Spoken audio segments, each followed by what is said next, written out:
In medieval times, nobody had electric stoves or microwaves. Every meal was cooked over fire, smoke, or coals. No timers, no temperature dials, just skill and timing. It wasn't convenient or fast, but medieval cooks got it done. And here's the thing. Some of their methods actually work better than our modern appliances. These weren't primitive techniques. They were sophisticated solutions that understood food chemistry without knowing the science. Here are 7 medieval cooking methods that outperform your kitchen gadgets. 1. Hearth cooking, the original slow cooker. Before we had programmable slow cookers with digital displays, medieval kitchens centered around the hearth, a massive fireplace that served as stove, oven, and heat source all in one. But this wasn't just throwing pots over flames. Medieval cooks developed an intricate system of hooks, chains, and adjustable pot hangers that could position cookware at precise distances from the fire. The genius lay in understanding heat zones. Close to the coals, temperatures reached 400 to 500 degrees for searing. Mid-level positioning provided steady 200 to 300 degrees heat for braising. High up near the chimney, gentle 150 to 180 degrees warmth kept food warm without overcooking. They created multiple cooking zones in a single fire, something your stovetop can't match. The science behind hearth cooking superiority is radiant heat distribution. Modern slow cookers heat from the bottom only, creating hot spots and requiring stirring. Hearth cooking surrounds food with gentle, even heat from all directions. The cast iron pots absorbed and retained heat like thermal batteries, maintaining steady temperatures even as the fire fluctuated. Medieval cooks suspended different-sized pots at various heights, cooking an entire feast simultaneously. A large cauldron of stew bubbled slowly high above the coals, while smaller pots with delicate sauces hung closer to moderate heat. Root vegetables roasted in covered pots near the embers, while bread baked in clay ovens built into the hearth wall. Compare this to your modern kitchen. You need separate appliances for each function. A $200 electric slow cooker that only does one thing. An oven that heats your entire kitchen. Multiple burners consuming electricity continuously. Medieval hearth cooking accomplished all of this with one fire, zero electricity, and superior heat control. The thermal mass of stone hearths and heavy iron cookware meant temperatures stayed remarkably stable. Modern slow cookers cycle on and off, creating temperature fluctuations that can toughen proteins. Hearth cooking maintained consistent, gentle heat for hours, breaking down collagen perfectly and creating incredibly tender results that modern appliances struggle to match. Today's application: if you have a fireplace, you can recreate hearth cooking with adjustable pot hangers and cast iron cookware. The results, especially for stews, braises, and roasts, will be noticeably superior to electric slow cookers.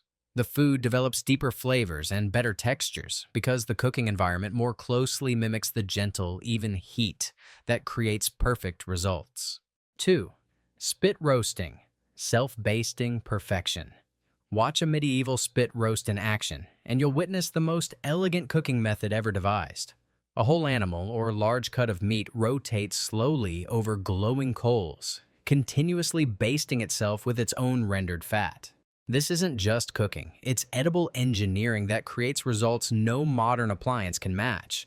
The physics of spit roasting solve every problem that plagues modern roasting.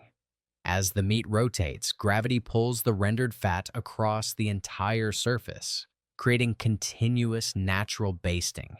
This fat layer protects the meat from drying out while developing an incredibly crispy, flavorful crust. Modern roasting requires manual basting and often results in uneven browning and moisture loss. Medieval spit masters understood heat zones instinctively. They positioned the spit at precise distances from the coals, close enough for proper browning, far enough to prevent burning. The constant rotation ensured even cooking on all sides, while the dripping fat created aromatic smoke that added complex flavors impossible to achieve in closed ovens. The self-basting effect is pure genius. As fat renders from the meat, it cascades down the rotating surface, seasoning and moisturizing every inch. This creates a natural protective barrier that seals in juices while building layers of flavor. Compare this to modern oven roasting, where fat drips away into the pan, leaving meat exposed to drying heat. Spit roasting also provided visual feedback that modern thermometers can't match. Experienced cooks could judge doneness by observing how the fat moved across the surface, listening to the sizzling sounds, and watching the color development. The meat told them exactly when it was ready. No guesswork required. The temperature control was remarkably precise. By adjusting the distance from coals and the rotation speed, medieval cooks could control heat intensity perfectly. Faster rotation for even browning, slower for deep heat penetration, moving closer to coals for final crisping, pulling back for gentle finishing. This level of control surpasses most modern rotisserie ovens. Large cuts that would dry out in conventional ovens, like whole legs of lamb or pork shoulders, emerge from spit roasting perfectly juicy with crackling, crispy skin. The combination of even heat, continuous basting, and proper fat rendering created textures and flavors that modern covered roasting simply cannot achieve. Modern electric rotisseries attempt to recreate spit roasting, but fail to capture the essential elements. The live fire's variable heat, the aromatic smoke, and the natural fat circulation that made medieval spit roasting the gold standard for cooking large cuts of meat. 3. Ash baking, nature's perfect oven.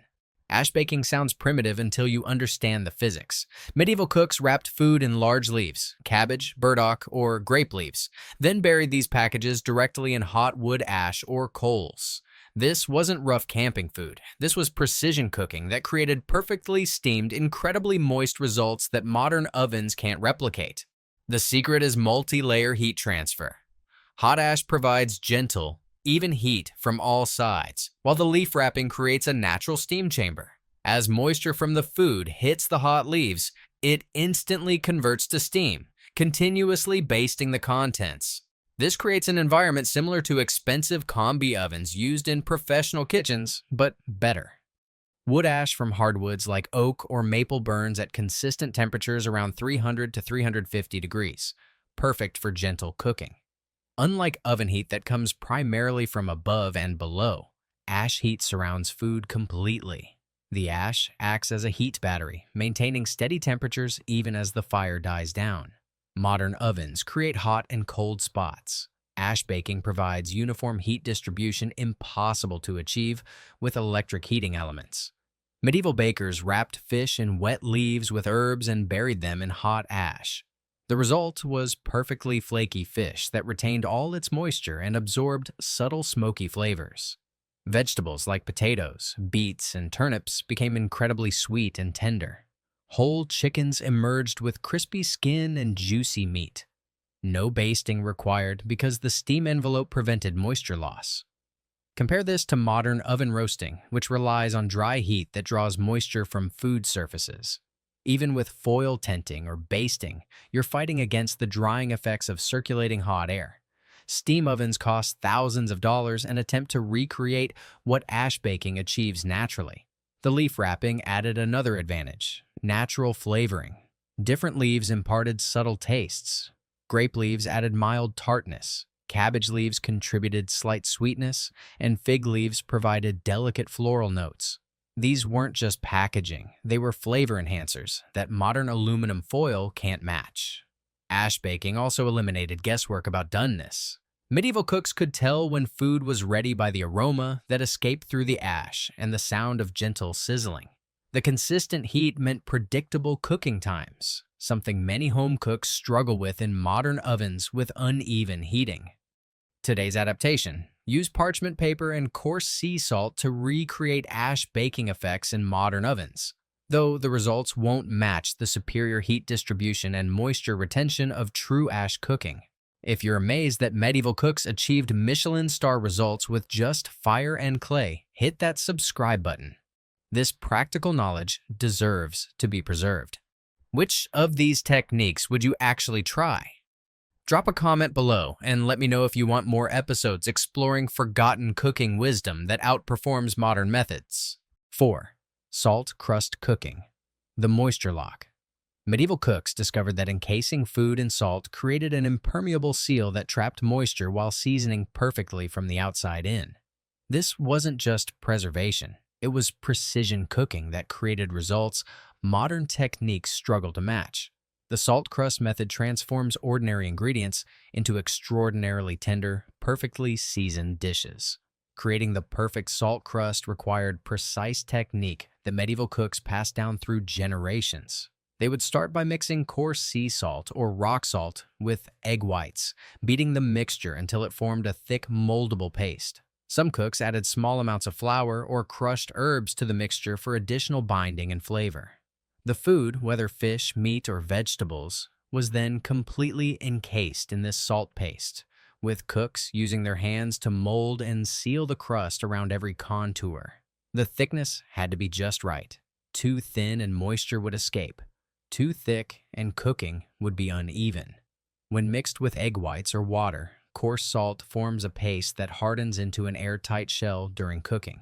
This shell prevents moisture loss while allowing gentle, even heat penetration. Inside this natural pressure cooker, food steams in its own juices while absorbing minerals from the salt crust.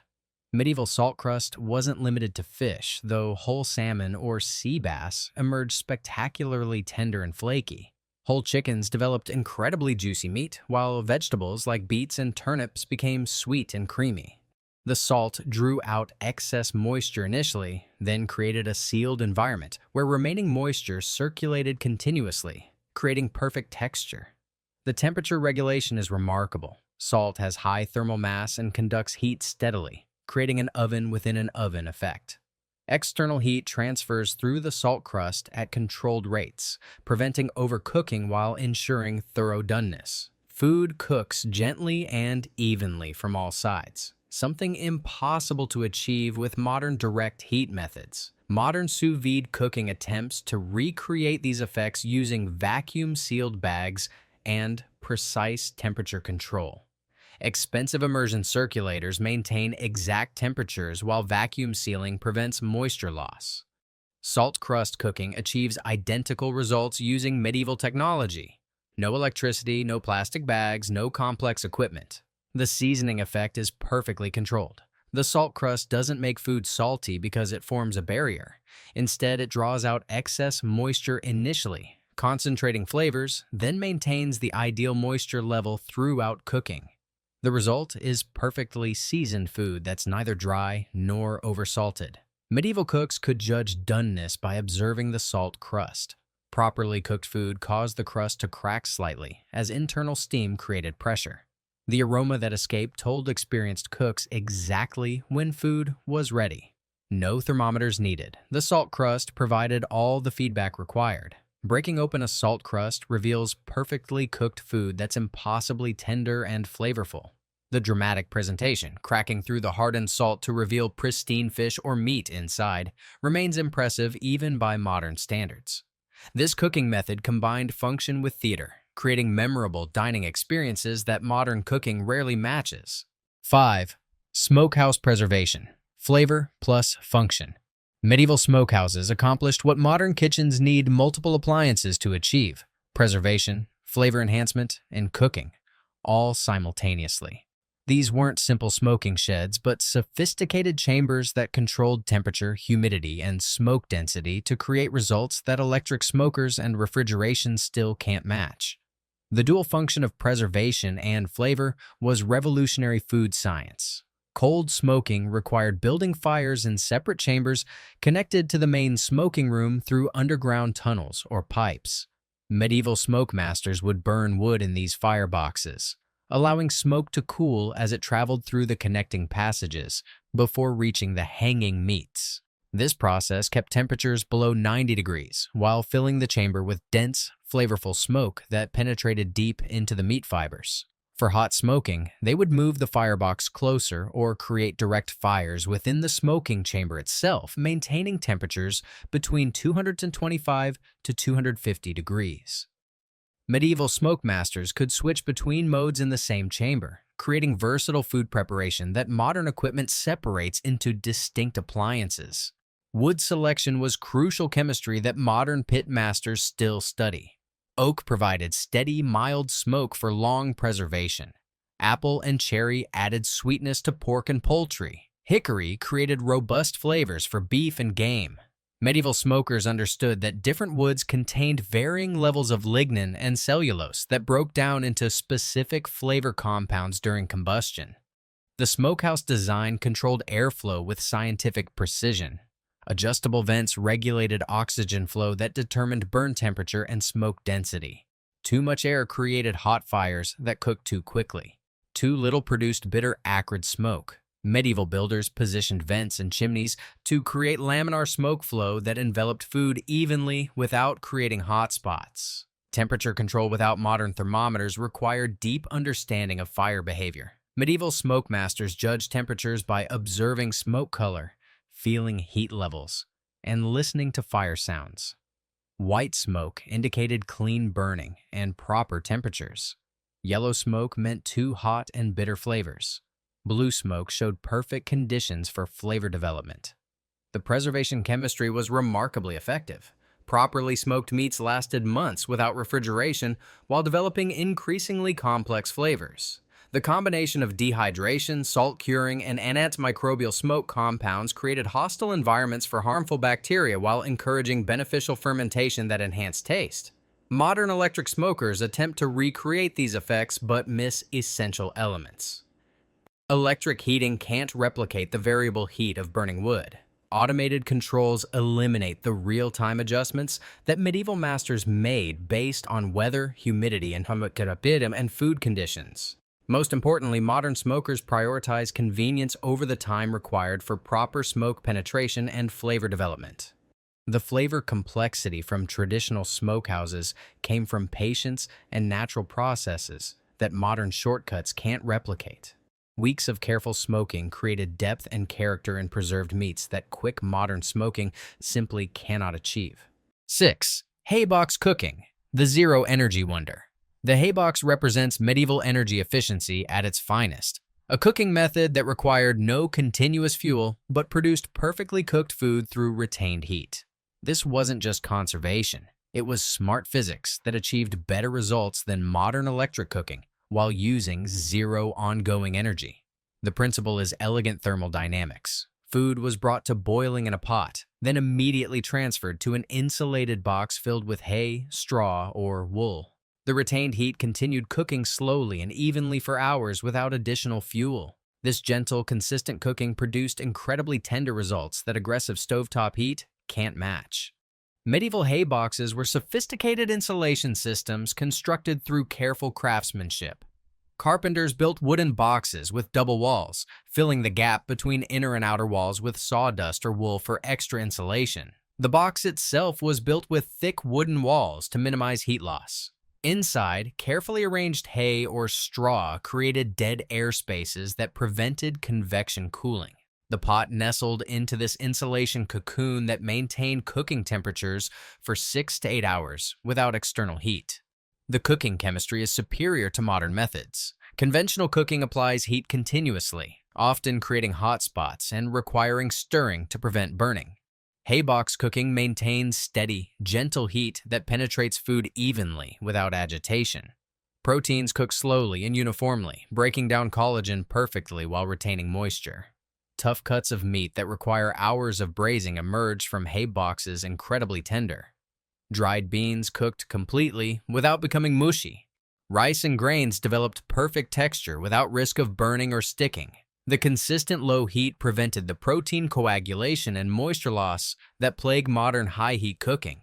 Energy efficiency was remarkable for its time. One heating brought food to temperature, then the haybox finished cooking without additional fuel. Medieval households could prepare dinner in the morning, then focus on other tasks while the haybox completed the cooking process. No monitoring, no stirring, no additional fuel consumption.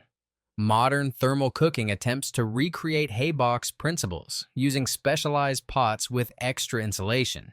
These wonder cookers cost hundreds of dollars and use electric heating elements to maintain temperature. The medieval haybox achieved identical results using free materials and zero ongoing energy. The safety factor was significant. Unlike open fires that required constant attention, hayboxes were completely safe once sealed. No risk of burns, fires, or overcooking.